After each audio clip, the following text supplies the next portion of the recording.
많은 사람들이 자신이 의식을 하든 의식을 하지 못하든 간에 끊임없이 자신과 남을 비교하며 삽니다. 저 사람은 저렇게 키가 크고 늘씬한데 왜 나는 이렇게 키가 작고 뚱뚱할까? 난 왜 이렇게 못생겼을까? 난 왜 이렇게 공부를 못할까? 난 왜 이렇게 재능이 없을까? 저 사람은 하는 일마다 저렇게 잘 되는데 나는 왜 되는 일이 없을까? 왜 실패만 맛볼까? 저 사람 살아가는 것 보면은 참 행복하게 잘 살아가는데 난 왜 이렇게 힘들고 고달플까? 끊임없이 우리는 자신도 알지 못하게 남과 어떻게 하며 살아요? 비교하며 살아요. 그래서 다른 사람에 비해서 부족하고 모자른 것, 마음에 안 드는 것에 대해서는 어떻게 합니까? 원망하고 불평하고 좌절하고 낙심하고 열등감에 사로잡혀갖고 자존감을 잃어버리고 스스로 자학을 하며 살아가요. 또 나보다 잘난 사람에 대해서는 어떤 마음이 들어요? 부럽고 시샘이 생겨요. 괜히 그 사람이 잘못한 것도 없는데 싫어. 만나기도 싫고 꼴보기도 싫고. 그래서 그 사람을 깎아내리기 위해서 비난도 하고 험담도 하고 중상모략도 합니다. 그 사람 깎아내린다고 해서 내가 올라가는 게 아닌데 참 인간이 어리석고. 여러분, 다른 사람과 비교하는 의식을 내려놓고 자기 자신에 대한 독립적인 자의식을 갖고 살지 않고서는요, 정신적으로 스트레스로부터 벗어나지도 못할 뿐더러 자기도 불행하고 남도 불행하게 하면서 참 힘들고 고달픈 인생을 살아갈 수밖에 없습니다. 우리 예수 믿는 사람들은 특별히 뭘 극복을 해야 되냐면 나보다 난 사람에 대해서 부러워하는 시샘하는 마음속 깊이 뿌리박고 있는 뭐로부터 벗어날 줄 알아야 돼요? 이 질투, 시기심으로부터 꼭 벗어나야만 돼요. 여러분들, 이 시기심, 질투심을 잘 건설적으로, 긍정적으로, 생산적으로, 신앙적으로 잘 극복을 하지 못하게 되면 이 질투심이 하나님 앞에 큰 잘못을, 죄를 범하게 합니다. 그리고서는 종국에는 하나님으로부터 버림받아서 영적인 죽음, 파국을 맞게 되고, 그렇게 되면 하나님 주시는 한없는 은혜와 축복들은 다 상실한 채 밝은 빛 가운데 살질 못하고 어둠 속에서 참 힘들고 고달픈 인생을 살아갈 수밖에 없어요. 예? 누구나의 마음속 깊은 곳에는 다 뭐가 있어요? 이 질투심이 다 자리 잡고 있어요. 여러분들 생각해 보세요. 요셉에게는 배다른 형들이 몇 명 있었어요? 10명 있었어요.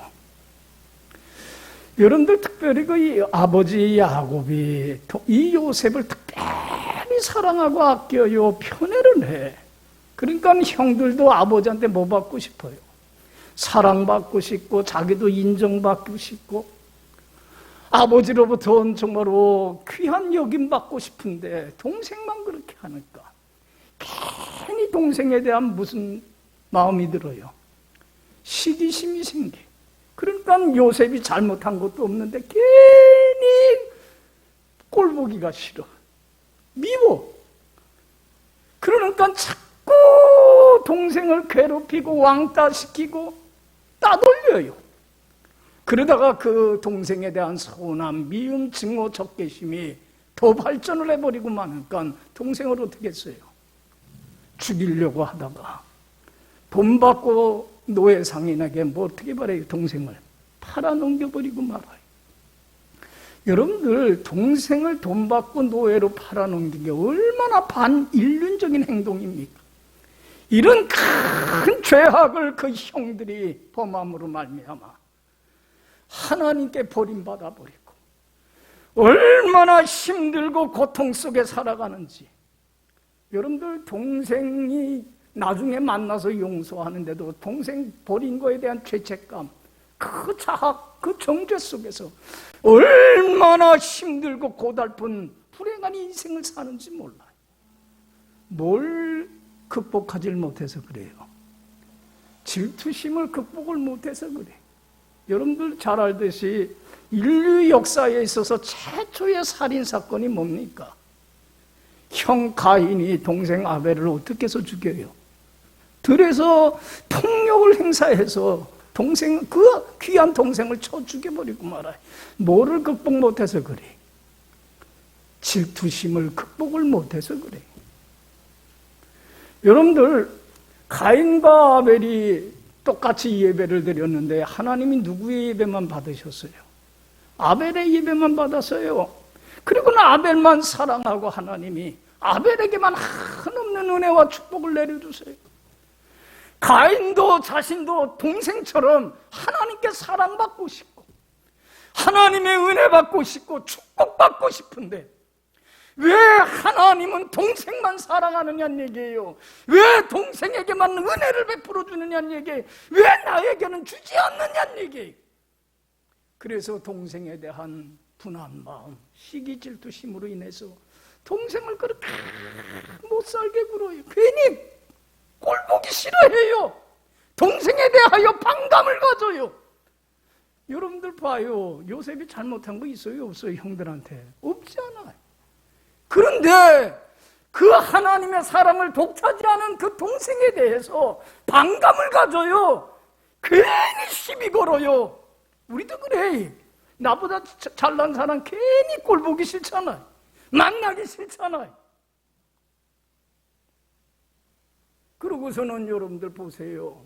죽여버리고 말잖아요, 동생을. 예? 여러분들 가인이 이 시기심, 질투심을 잘 신앙적으로 건설적으로 극복을 했더라면 가인의 운명은 바뀌었어요. 여러분들 왜 하나님께서 아벨만 사랑했어요? 왜 아벨만 예배 받았어요? 이유가 뭡니까? 여러분들 히브리서 11장 4절에 분명히 얘기를 하잖아요. 믿음으로 아벨은 가인보다 더 하나님께 나은 제사를 드림으로 의로운 자라 하는 증거를 얻었다. 여러분들 아벨은 오직 믿음으로 살았어요. 삶의 주인이신 주님께 자기 전 삶을 어떻게 써요? 맡겼어요. 나를 이 땅에 보내주시고 내 삶을 주관하시는 살아계신 하나님이 내 인생을 책임져 주실 거야. 배짱 있게 맡겼어요. 조금도 의심하지 않고. 그리고 주인이신 하나님께서 무슨 말씀을 하든지 전적으로 그 말씀을 수락하고 순종하고 따르면서 하나님 앞에 거룩하고 경건한 삶을 살아서 하나님을 어떻게 했어요? 기쁘게 하고 하나님을 영화롭게 하며 살았어요. 그러기 때문에 하나님이 그 예배를 받으시고 그에게 한없는 은혜와 축복을 내려주신 거예요. 이유는 거기 있어요.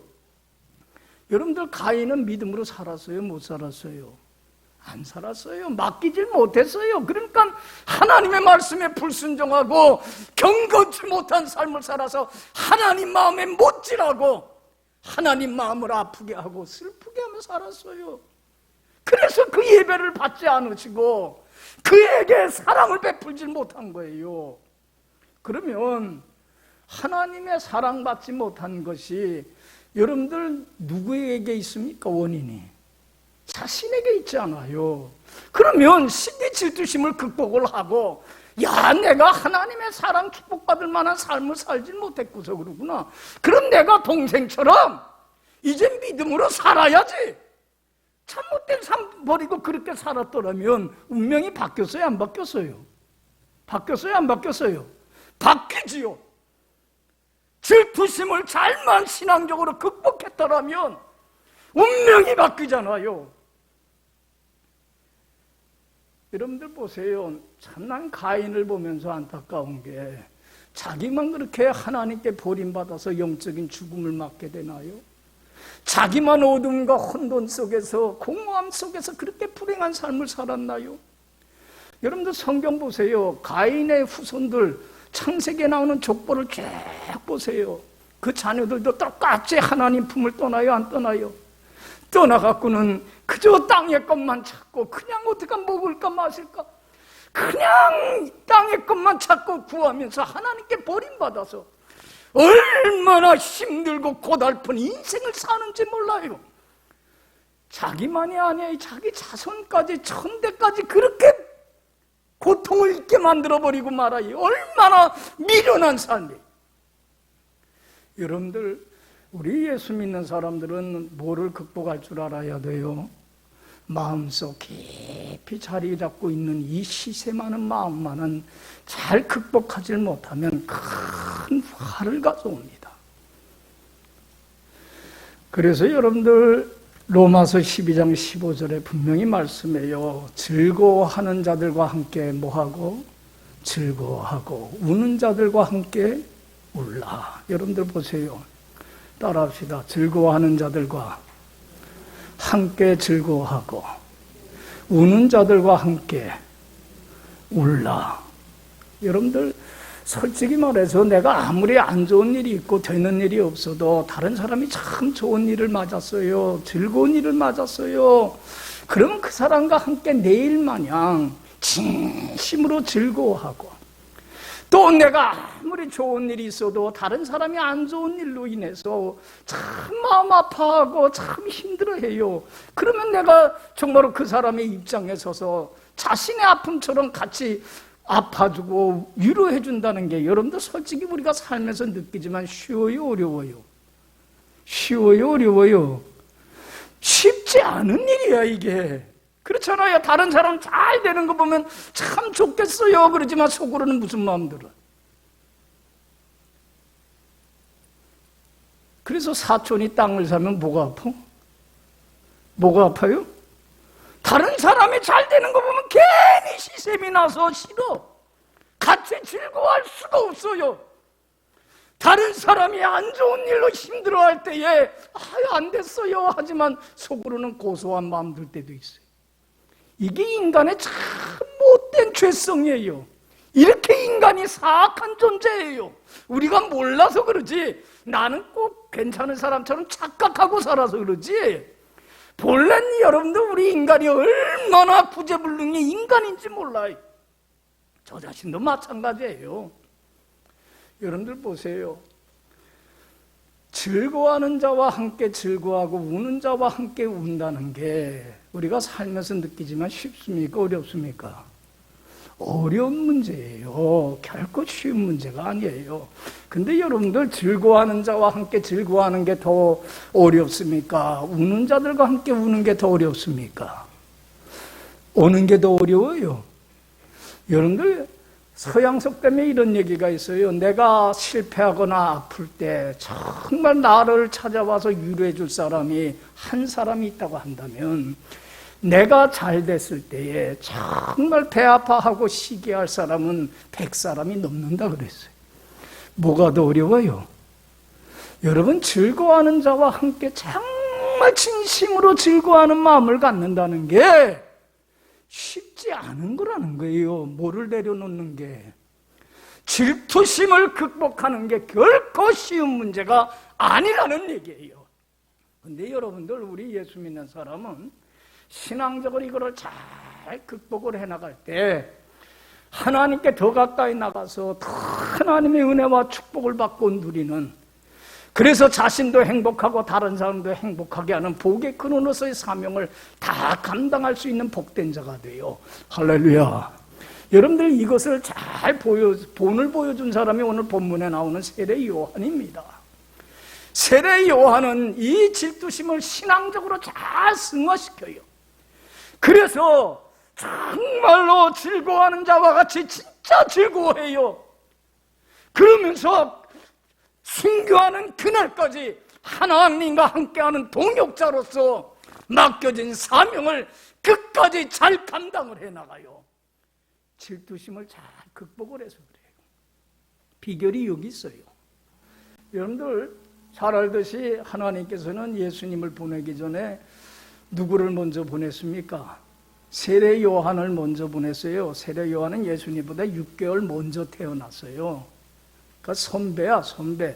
나이는 같은데 6개월 먼저 태어났어요.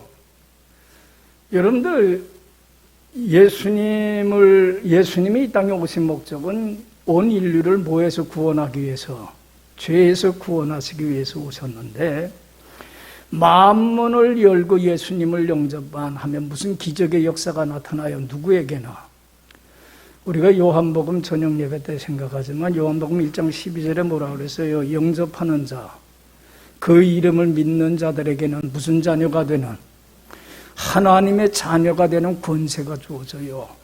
죄 사함만 받는 게 아니라 하나님의 거룩한 자녀가 돼서 임마누엘 되신 주님과 함께 동행하면서 주님이 주시는 한없는 은혜와 축복 속에서 빛 가운데 속에서 천국과 같은 행복한 삶을 살다가 삶을 마감하는 날 어둠이 하나도, 고통이 하나도 없는 빛만 찬란한 천국에서 주님과 함께 영원히 살아가는 영생의 보물이 값없이 주어지는 기적의 역사가 나타나요. 할렐루야.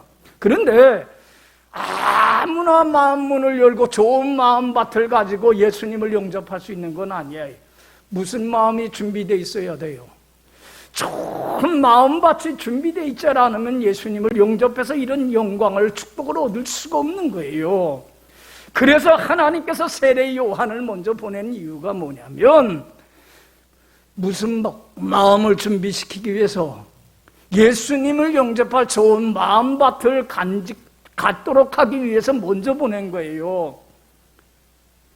여러분들 죄로 말미암아 딱딱해지고 강팍해진 마음밭, 굳은 마음밭은 예수님을 영접할 수 있어요? 없어요? 없어요. 그래서 세례 요한을 하나님께서 먼저 보내갖고 회개하라. 너희들이 하나님의 말씀대로 살지 못해서 딱딱해지고 강팍해진 그 마음밭 회개하고 좋은 옥토 같은 마음밭으로 만들어라. 그래야 예수님이 임하는 영광이 임한다는 거예요. 여러분들 보세요. 지금도 마찬가지예요. 예배 드릴 때 아무나 다 말씀의 은혜 받는 거 아니에요. 어떤 사람 은혜 받을 마음밭이 준비가 되어 있지 않으면요, 딱딱한 마음밭에는 은혜가 임하지 않아요. 그러니까 세례 요한이 회개의 죄사함의 세례를 요단강에서 주기 시작하니까 얼마나 많은 사람들이 벌떼같이 몰려드는지 몰라요. 세례 요한의 인기가 정말로 높아져요. 많은 사람들이 추종하고 따라요. 그 영광이, 존귀함이 얼마나 커지는지 몰라요. 그러니까 일부분의 사람들은 세례 요한을 오해를 해요. 저 세례 요한이 바로 하나님의 죄에서 인류를 구원하기 위해 보낸 모시일 거다, 메시아일 거라고도 오해도 해요. 또 세례 요한을 따르는 제자들도요, 자기 스승이 사람들한테 높임받고 존경받고 영광받기 시작하니까 자기들도 뭔가 좀 된 것 마냥 으쓱해요. 그런데 때가 돼서 예수님이 이제는 회개하라, 하나님 나라가 임하였다 그러면서 요단강에서 세례를 주기 시작을 해요. 죄사함 받는 세례를 주기 시작해요. 성령의 역사로. 그러다 보니까 세례 요한을 따르던 많은 사람들이 다 누구한테 가요? 예수님께로 가요. 그렇게 추종하던 사람들이 다 떠나요. 여러분들 인간적으로 생각해 보세요.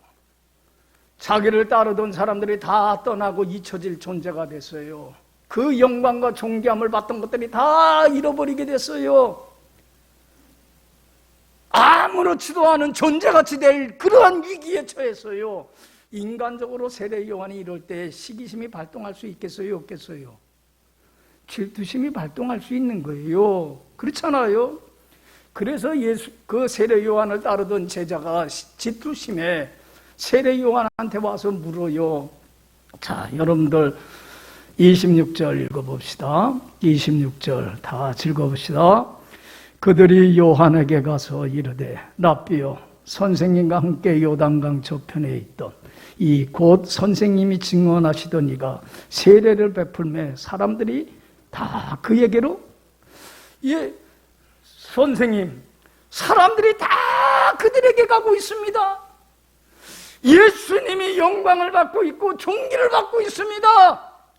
우리는 이제는 잊혀진 존재가 되어버리게 됐습니다. 사람들로부터 무시당하고 있습니다. 우리에게는 사람들이 찾아오질 않습니다. 시기 질투심에 이렇게 얘기를 합니다. 여러분들 여기 보세요. 근데 참 세례 요한 보세요. 이 시기 질투심을 신앙으로 어떻게 해요? 잘 극복을 해요. 그러면서 여러분들 정말로 예수님의 사람들한테 높임받고 존경받는 걸 어떻게 해요? 크게 기뻐해요. 즐거워하는 자들과 함께 어떻게 해요? 즐거워해요. 얼마나 기뻐하는지 몰라요. 세례 요한이 이러한 시기심을 잘 극복할 수 있었던 비결이 여러분들 29절 30절 말씀에 나와요. 이거 여러분들 잘 명심하고 살아가야 돼요. 자, 29절 30절 다 읽어봅시다. 신부를 취하는 자는 신랑이나 서서 신랑의 음성을 듣는 친구가 크게 기뻐하나니 나는 이러한 기쁨으로 충만하였노라. 그는 흥하여야 하겠고 나는 쇠하여야 하리라 하니라. 할렐루야. 여기 보세요. 여기 보세요. 여러분들 이스라엘 나라는 결혼식 때가 되면 신랑이 신부 집에 찾아가고는 신부를 데리고 자기 집으로 와서 결혼식을 치르게 돼요. 그래서 신랑이 이제 신부를 데리러 와요. 그러면 그 신부를 들러리 서는 친구들이 신랑의 음성을 듣게 되면 신부를 데리러 온 신부가 왔으니까 좋아요, 안 좋아요? 우리 친구 참 잘됐다. 신전 신랑을 맞이해서 결혼하게 됐구나, 가정 이루게 됐구나, 크게 기뻐하듯이. 여기서 신랑은 누굴 의미해요? 예수님을 의미해요. 신부는 이스라엘 백성들이에요. 신랑 되신 예수님이 죄에서 구원하기로, 인류를 구원하기 위하여 찾아왔었는데 그 신부된 이스라엘 사람들이 준비된 마음을 가지고 신랑 되신 예수님을 맞이하는, 그래서 그 예수님께로 나가서 세례받고 예수님을 따르는 사람 되니까 좋아요, 안 좋아요? 예수님이 사랑, 영광받고 존귀함받고 높임받는 게, 신부를 맞이하는 것은, 신랑을 맞이하는 건 신부이지만 그 친구들이 기뻐하는 것처럼 나는 저 사람들이 예수님을 따르며 예수님께 영광받는 모습을 보면 나는 이러한 기쁨이 어떡하다? 정말 너무나 좋다. 그러면서 이어서 고백을 해요. 예수님은 뭐 해야 하겠고 흥해야만 하겠고 나는 뭐 하리라? 나는 쇠하여서 사람들한테 잊혀지고 나는 아무런 존재가 안 돼도 괜찮다. 예수님만 존귀함을 얻고 예수님만 높임받고 예수님만 찬양받을 수만 있다면 나는 아무렇게 돼도 상관이 없다. 할렐루야. 여러분들 여기 보세요. 예수님만 높임받을 수 있다면 나는 기쁘고 즐겁고 행복한 거예요. 나는 낮아져도 괜찮다는 거예요. 여러분들 이런 자세를 갖고 살아가세요. 다른 사람이 높임만 받을 수 있다면, 다른 사람이 행복할 수만 있다면, 다른 사람이 잘 살 수만 있다면 나는 어떻게 돼도, 나는 아무렇게나 돼도 괜찮아. 이러한 섬김과 봉사와 희생의 삶의 태도를 가지고 살아갈 때에 비로소 시기와 질투심을 극복하게 되고 하나님께 더 가까이 나가서 하나님과 사람 앞에 높임받고 존귀함받고 축복받는 복된 자가 되더라는 얘기예요. 할렐루야. 여러분들 사람들이요 자꾸 다른 사람한테 내가 높임받으려고 그래요. 존경받으려고 그래요. 이제는 그런 삶 살지 말고 섬김과 봉사와 희생의 삶을 살아서 다른 사람을 높이고 존경받게 하면, 여러분들 솔직히 말해서요, 보세요. 희생과 섬김의 봉사의 삶을 살면요, 내가 다른 사람한테 어떻게 돼요? 높여져요. 시기 질투심으로부터만 벗어나는 게 아니라 내가 행복해져요. 여러분들 테레사 수녀 알 거예요. 테레사 수녀가 그 노벨 평화상 받지 않았어요? 이 테레사 수녀는 평생 어디에서 살았습니까? 인도 캘카타에서 그 행렬병자들, 그 병든 자들, 돌봐주는 사람 없는 사람들, 고아들, 그런 사람들 다 데려다가 일일이 그냥 돌봐주고 먹을 거 주고 그냥 그대로 사랑으로 그대로 돌보는 일을 했어요. 어떤 사람이 테레사 수녀에게 물어요. 수녀님은 수녀님보다 잘 사는 사람들, 편안하게 안락하게 사는 사람들, 높은 지위에 있는 사람들 보면 솔직히 말해서 부러워한 적이 없습니까? 그랬어요. 여러분들, 우리는 나보다 잘 사는 사람들, 높은 자리에 있는 사람 보면 부러울 때가 있어요, 없어요? 솔직히 말해서 있어요, 없어요? 있잖아요. 부러워한 적 없습니까? 그랬더니 테레사 수녀가 이런 얘기를 해요. 아래를 내다보고 살아가는 사람은 위를 쳐다볼 시간적인 여유가 없습니다. 여러분들, 우리는 자꾸 위를 쳐다봐요. 나보다 잘 사는 사람, 잘 되는 사람 보니까 시기하고 질투심이 있는데, 뭐를 내다보면, 아래를 내다보며 참 어렵고 힘든, 나보다 참 어려움 속에 있는 사람들을 쳐다보면서 하나님이 내게 주신 건 많은 것도 없을지라도, 그렇잖아요.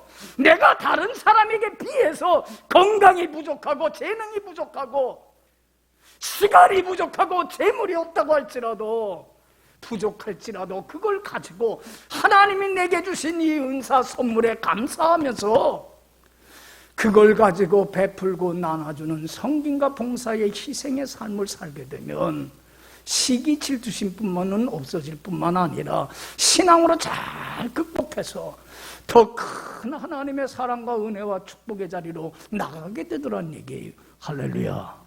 여러분, 위를 올려다보지 말고 어디를 바라봐요? 자꾸 아래를 내다보면서 베풀고 나눠주는 섬김의 희생의 삶을 사세요. 할렐루야. 이런 사람이 높임받고 존경받습니다. 그래서 여러분들 마가복음 10장 보면 예수님이 예루살렘 성을 향해서 갑니다. 고난받고 죽임당하기 위해서 가는데 제자들은 오해를 해요. 예수님이 예루살렘 성에 올라가면 이제 뭐가 될 거다? 이제는 로마 제국 물리치고 왕의 자리에, 높은 자리에 올라갈 거라고 착각을 해요. 그리고서는 야고보와 요한, 예수님의 12제자 중에 두 형제가 먼저 선수를 쳐요. 예수님께 나와서 뭐 해달라고 그래요? 12제자 중에 예수님이 왕이 되면 제일 높은 자리, 좌의정 영의정 좌편 우편 앉게 해주세요 그래. 그건 제일 높은 자리에 앉고 싶다는 거예요. 이게 사람이라는 게 그래. 이 명예욕이라고 하는 게 한도 없고 끝도 없어. 욕심이라는 거는 물질욕뿐만 아니라 명예욕이라고 하는 건 다른 사람보다 뭐 하고 싶어요?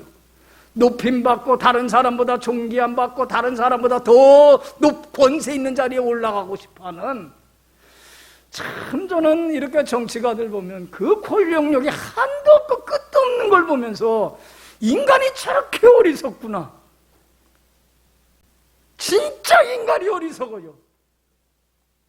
그러니까는 사람들은요, 명예욕이 있기 때문에 다른 사람이 남 무시하고 깔보면 좋아요, 안 좋아요? 얼마나 싫어요. 그러니까 그 명예욕 때문에, 권력욕 때문에 예수님 다음으로 높은 자리에 앉게 달라는 거예요. 그러니까 손수친 그 야고보 요한을 보면서 제자들이 어떻게 여겼어요? 시기 질투심에 분이 여겼어요. 그러니까 이 제자들도 똑같은 욕망이 있는 거예요. 위에 걸 내다보는. 그럴 때 예수님이 이 제자들에게 시기 질투심에 사로잡혀 있는 이들에게 하신 말씀이 이거예요. 10장 44절에 뭐라고 그랬어요? 너희 중에 모든 사람에게 뭐 되고자 하거든. 으뜸이 가장 높임받고 사랑받고 존경받는 사람 되고자 하거든. 너는 모든 사람의 뭐가 되라?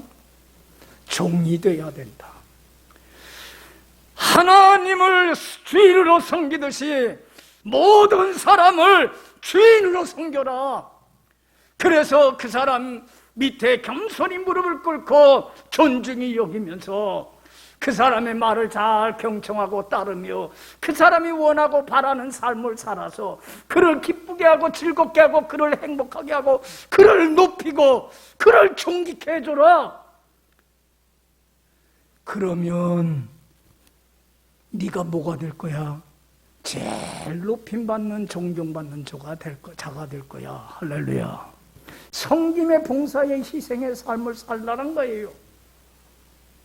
그러면서 예수님이 마가복음 10장 45절에 너무 귀한 말씀을 합니다. 인자가 온 것은 뭘 받으려 함이 아니라 섬김을 받으려 함이 아니라 섬기려 하고 내 목숨을 많은 사람의 대속물로 주려 함이니라. 하나님이신 예수님이 이 땅에 피조물인 인간의 모습으로 내려오신 예수님은 사람들의 어디 자리까지 낮아지셨어요? 사람들을 주인처럼 떠받드는 종의 자리까지 낮아졌어요. 그리고는 자기의 목숨까지도 다 내어주는 섬김과 봉사와 희생의 삶을 살으셨어요. 사랑으로. 여러분들, 하나님께 사람 앞에 지금 가장 예수님이 높임받는 것은 무슨 삶을 살았기 때문에 그래요? 섬김의 희생의 삶을 살아서 그래요. 나는 어떻게 돼도 괜찮아요. 저 사람만 흥하게 된다면 나는 쎄하여도 좋습니다. 이런 섬김의 자세를 가지는 사람만이 질투심을 극복하고 신앙으로 잘 이겨나가면서 더 큰 축복의 자리로 나갈 수 있어요. 할렐루야. 할렐루야. 여러분들, 1995년도인가 스페인 그 마드리드에서 세계적으로 유명한 마라톤 경기대회가 열렸어요. 여러분들, 이 세계적인 마라톤 경기에서 1등만 한다면 대단한 영광을 얻는 거예요. 근데 1등으로 달리던 선수가 갑자기 한 1마일 앞을 놔두고 다리에 쥐가 났는지 쩔룩쩔룩 하면서 포기 날 수 없으니까 그 쥐난 다리를 끌고서 꼬린 지점을 향해서 가요. 얼마 안 남았어요. 곧 뒤에서 쫓아오던 2등인 선수가 어떻게 하게 됐어요? 추월을 하게 됐어요. 여러분들, 만약에 2등 선수라면 나라면, 여러분들이라면 어떻게 했을 것 같아요? 야, 잘 됐다. 내가 1등 하게 됐구나. 영광 얻게 됐구나. 그러고서는 추월해서 들어갔을 거예요. 근데 참 그 2등 선수가요, 추월을 하지 않고 어떡하냐면 1등 그 다리가 쥐나서 뛰질 못하고 있는 그 선수를 부축을 해요. 그리고는 같이 1마일 정도 남은 거리를 같이 완주를 해요. 그리고는 그 1등으로 달리던 선수를 먼저 어떻게 해요? 1등으로 골인하게 해요. 그리고 자기는 2등으로 들었어요. 여러분들, 그때의 그 TV를 통해서 그 생중계를 지켜보던 많은 사람들, 운동장에서 그 광경을 지켜보던 사람들이 일찍 일어나서 환호의 박수를 하는데 누구한테 환호의 박수를 보냈을 것 같아요? 1등 들어온 사람이겠어요? 2등 들어온 사람이겠어요? 2등 들어온 사람이에요. 정말로 2등에 들어온 사람, 그 희생의 사랑의 마음이, 봉성김의 자세가 여러분들 사람들에게 깊은 감동을 주고 정말로 사람들한테 높임 받더라는 거예요. 우리 예수 믿는 사람들은 이제는 낮은 곳으로 임해야 돼요. 자꾸 높은 곳으로만 가려고 그래요. 교회가 뭐 계급장 저겁니까? 목사, 장로, 권사, 집사들이 계급장이 아니잖아요. 섬김의 자리잖아요. 높임받는 자리 아니잖아요. 근데 교회에서도 이러한 세상 풍속이 자꾸 생겨나요. 누가 높네, 누가 낮네.